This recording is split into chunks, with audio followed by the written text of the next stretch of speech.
In today's video, I'm going to teach you how to add Lottie animations to your Framer site. Lottie animations are lightweight, scalable animations that look sharp on any screen and load quickly, which makes them perfect for modern websites.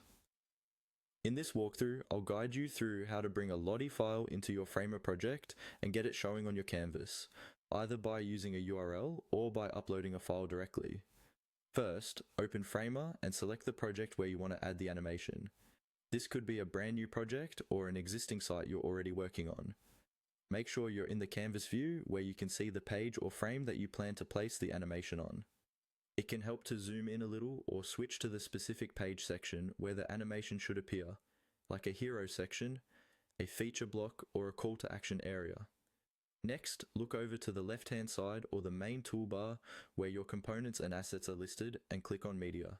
This is where Framer groups different types of visual content like images, videos, and in this case, Lottie animations.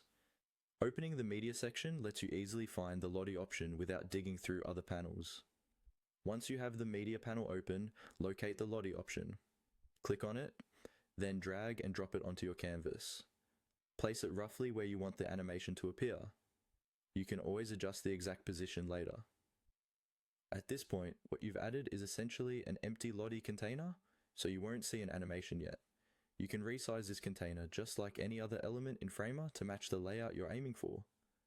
With the Lottie element selected, look at the right-hand properties panel.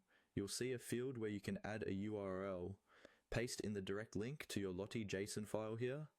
This is ideal if your animation is hosted online, for example from a Lottie library or your own hosting. Once the URL is added, Framer will load the animation into the container. Give it a moment to appear, then preview the page to ensure it plays smoothly and fits your design. If you don't have a URL or you prefer to keep assets inside Framer, you can instead click on Upload in the same properties area. Choose your Lottie JSON file from your computer. After uploading, Framer will attach that file to the Lottie element. Again, check the canvas and then